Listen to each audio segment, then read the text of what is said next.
It's saying that the host has disabled the attendee screen sharing. Oh.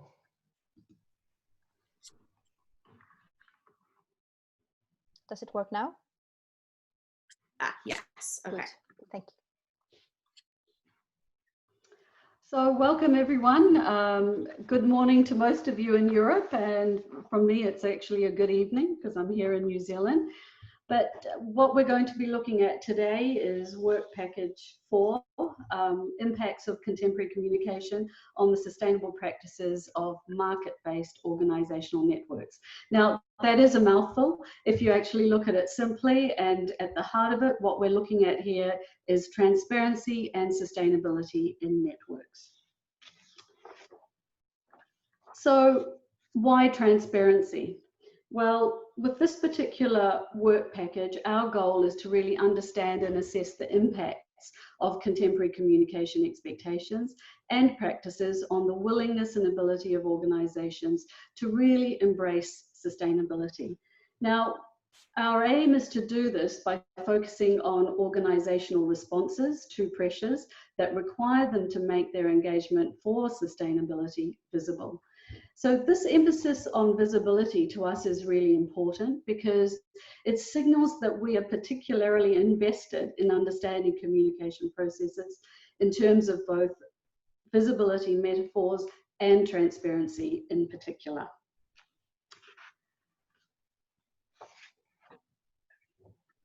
To take a step back, who are we? Well, as our studies are positioned in terms of networks, we are also a very global network of researchers.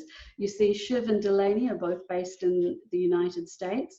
I myself am based at Massey University in Auckland, New Zealand. We have Kashika, who is our researcher on the ground in India, Julius, based in Germany, and I've yet to meet Julius, so hi Julius, and Lot and Helena, who are both based in Sweden. So in terms of study context, we have 2 clearly delineated studies that we are actually focusing on. Study 1 is really centered around transparency and sustainability reporting.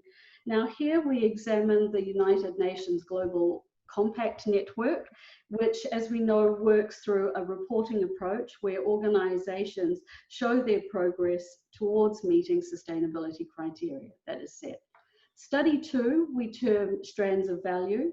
Here we examine global cotton supply chains, and we do this in such a way as to investigate the effects of intersectorial and international communication. So we're particularly interested in links between Swedish organizations and the Indian market. As we know, India is one of the largest producers of cotton on a global scale, and Sweden, and Europe in particular, are quite major importers. So far, we've begun several initiatives, and the initiatives started in both studies.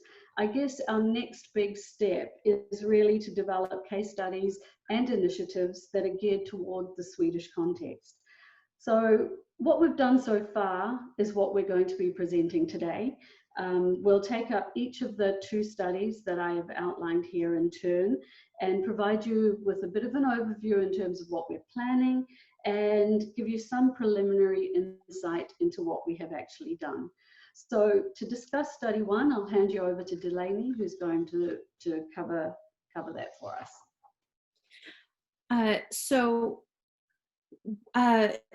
For study 1, we're really focusing our study of sustainability reporting on the United Nations Global Compact Network, which has set up a set of voluntary regulatory platforms for organizations to communicate their progress on the implementation of 17 sustainability goals, which are often referred to as SDGs. The UNGCN and these SDGs are actually the world's most visible platform for environmental reporting. And we're kind of conceiving of this study in terms of 4 key components. So to start, we have this theory paper, this theory component, where we develop a perspective of transparency in environmental reporting. We've actually written a preliminary paper on this titled Visibility Agents Organizing Transparency in the Digital Era, and it was presented at a conference 2 weeks ago. We then have this network study of attributes within the Swedish Global Compact Network, and that's largely what I'm going to talk about today.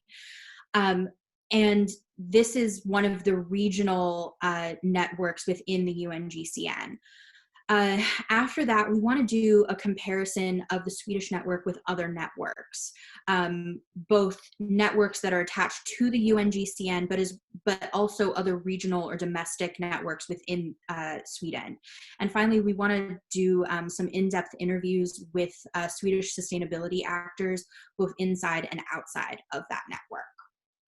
So I want to kind of turn to a more detailed overview of what the Swedish Global Compact looks like. So up until 2018, Sweden had actually been part of a different regional compact called the Nordic Compact, along with Finland and Norway. And that compact kind of dissolved at the end of 2017 so that each country could take up its own domestic network. But we've seen that a number of Swedish organizations have been members of the UNGCN for a really long time. A company like Volvo, for example, has been a member since 2006, and Volvo reports within the Swedish Global Compact now. So since 2018, we've actually seen an increase in members. There are roughly now about 355 member organizations within the Swedish network, which is not bad for only having been around for 2 years. And it ranges in terms of organizations. So we have members that are NGOs, we have multinational corporations, companies, small, medium enterprises, and academic institutions. And when a member signs on to be part of this compact, they take one of two levels of engagement, either as a signatory or a participant. And the higher level of engagement, which is a participant level, agrees to, in part, donate more money to the UNGCN. They also have advanced levels of disclosure, but they also receive a direct liaison between the organization and the GCN. So as part of becoming a member of this organization, they again agree to these 17 sustainability goals, which you can see up on the screen. But these goals span a number of initiatives in human rights, labor, environmental practice, and anti-corruption. And these 4 issue areas also conveniently align with the new reporting expectations from the Swedish government that launched in 2018. So when we look at the UNGCN, they actually categorize into 42 different market sectors. And we see that all of these sectors are actually represented by the Swedish network. So it's a fairly diverse network in terms of the types of organizations that we're seeing. However, roughly 1/3 of the network is comprised of either support services, real estate investment, or general industrials. And so when we look at multinational corporations and companies, which in part are kind of denoted by size, we find that these have been members of the UNGCN longer, and that gain of 145 new organizations that we've seen since 2018 is largely comprised of SMEs, those small to medium enterprises. And in part, this is also indicative of a push that we've been seeing from the UNGCN to have more SMEs become members. It's also making us question whether or not SMEs are more likely to join global or regional networks. And in part, this is really important because so much of Sweden is comprised of these small to medium enterprises.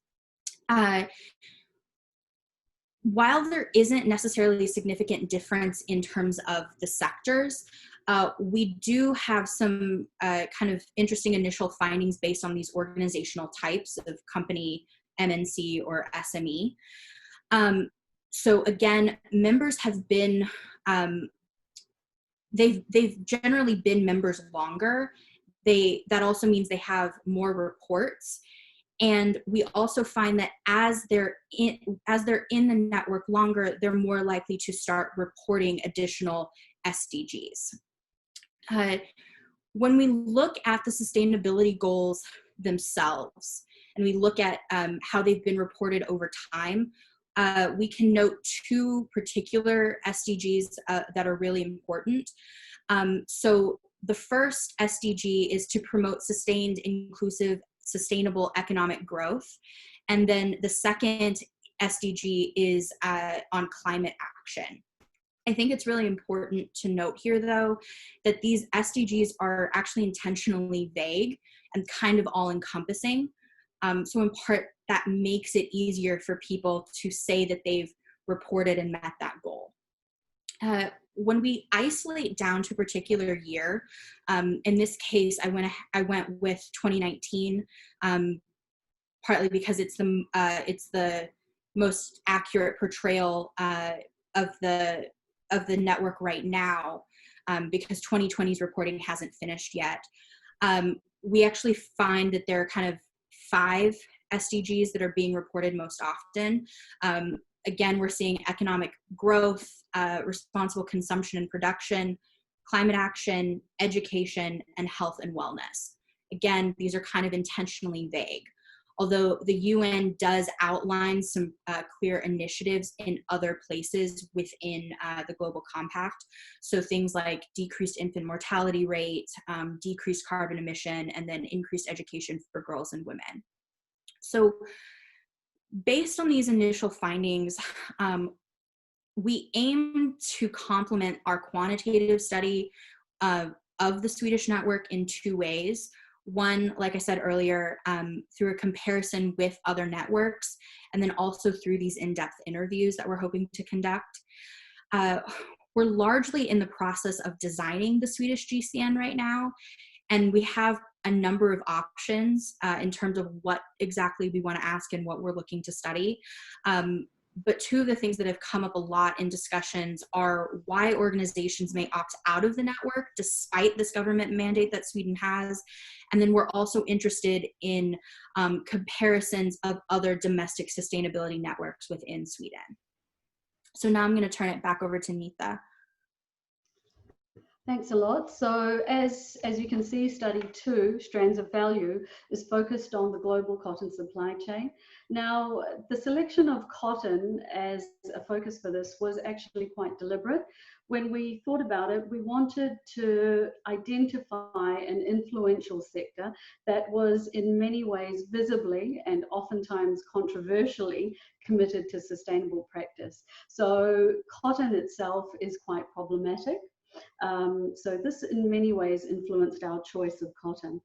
It also made sense from the Swedish perspective because large organizations such as IKEA are large-scale importers of cotton, and the Indian context made a lot of sense to us because India itself is producing about 50% of the world's cotton. So our choice of India was not only influenced by its high levels of production, but obviously from our perspective, we have a reasonable amount of expertise functioning in both the Indian context and therefore linking back to the Swedish context.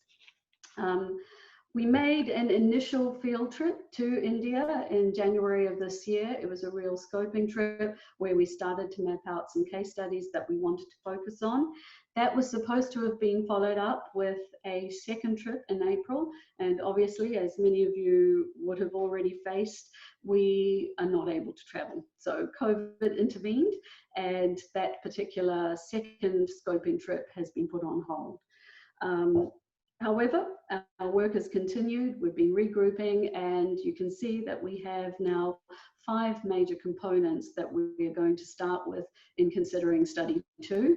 We've got a theoretical paper on transparency in supply chains, and this is very much in draft form at the moment, but the focus really here is to understand how transparency is viewed, specifically in research on sustainability and supply chains. Now, the reason why we're interested in this is so we can understand how transparency can be positioned at the very heart of sustainable supply chains, rather than something that is an afterthought that is imposed on top of an existing supply chain. So that's something that is quite important to us. Case study one is centered around Apache Ecologic, a small cotton initiative in South India. They're very much focused on the Indian market, whereas case study two, also centered in southern India, is a large global player in terms of supplying to international markets. So we see two very different supply chains here, one that is very local and one that has a strong international focus with international buyers. For case study three, we are going to focus on Chetna cotton. Now, Chetna, to give you a bit of background, are a large, they're probably India's largest cotton cooperative, and they provide textile directly to a large number of firms internationally, including in the Swedish market. So Chetna is something of interest to us because it helps us really link what we see as being case study 3 and case study 4, which is centered around the Swedish cotton buyers. Now, we've started talking about this, and it's a discussion that we've had in our last meeting where we were talking about working with Nudie jeans. Nudie jeans have obviously got a significant involvement in the Indian context, and they've been held up for some time now as an example of good practice in terms of organic cotton and in that sector.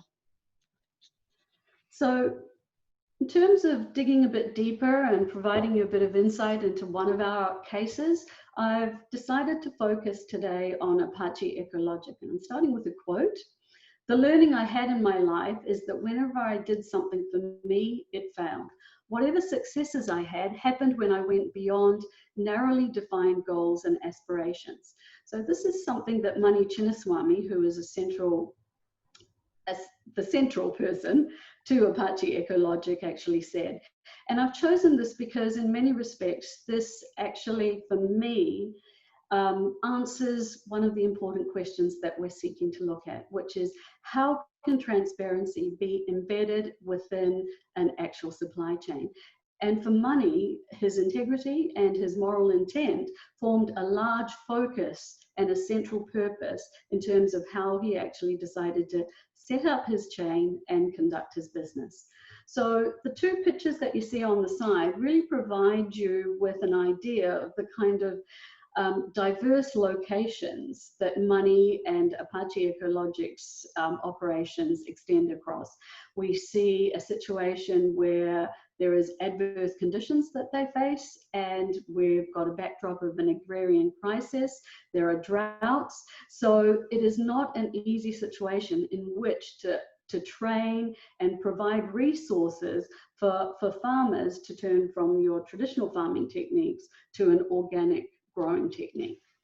So he has really battled adversity himself.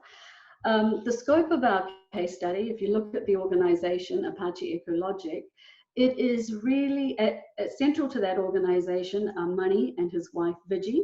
And if you look at the two organizations that I've listed underneath, Apache Ecologic forms an umbrella for Apache Cotton. Now, Apache Cotton is central to Mani's interest in the business, which is in terms of growing, in terms of ginning and processing the cotton, ready for Viji, who has the brand focusing consumption side, which is Ethicus. So she's responsible for the design, she's responsible for working with weavers and working in the community to ensure that their product is ready for market. So when we look at this case as we move forward, I think what's really important for us to understand further is how important the social, environmental, and economic causes are to Mani's central purpose and how that relates to both sustainability and transparency. So in terms of social causes, he's providing resources to small and marginal farmers. They're providing schools and education for the weavers, the children of the weavers and the children of the farmers. So they are highly linked in terms of social causes that interact along that particular value chain. At the same time, I've touched on the environmental, where he's functioning in a very sensitive environmental region, and protecting that is of utmost importance. Traditional farming techniques are pretty much a no-go. They would be destroying the forest reserve that he functions within. And in terms of the economic causes, what they're trying to do throughout that chain, whether they're working with the farmers or at the other end with the weavers, is ensuring that their livelihood is protected, whether that's in terms of income or, you know, other aspects of living conditions. So what we see in this particular chain is a true seed to garment situation. They are working with the farmers on the fields, and at the same time, Vigi in her operation is actually working in the design studio, and that's depicted in these photos here. This the woman, the tall woman holding up that piece of cloth is actually Vigi. So they're interacting at both ends of that particular chain. So ethicus, in terms of the name itself and the brand, I put that up there because to me also this is really important. So what Vigi says is, when you buy an ethicus product, you don't just buy a brand, you buy a cause, and thereby the link to sort of these issues of sustainability, transparency, and the causes and the moral intent with which Money actually undertakes his operation. So for us, in terms of pointers and moving forward, we see a case here where we're able to distinguish between external pressures to be sustainable and transparent, and that is sort of contrasted with this strong internal value system that often drives and motivates, especially social enterprise. And I guess the question that we want to keep looking at and answering in this context is, how is transparency made visible within this value chain? And we see pointers, we see those visible metaphors throughout our case interactions so far. So I guess this is early days. We've got some initial insights from both study 1 and study 2. I mean, we're really excited. We see sort of lots of synergy even between both the studies, which is important. But at this stage, it would be great to get suggestions, comments, or perhaps even concerns regarding the Swedish components, which is a discussion that we're just starting to have as a group. And obviously that's going to help us sort of work on productive ways to engage with you all during the consortium coming up. Thank you. Thank you very much. I will now quit the recording and then open up for questions and discussions on this.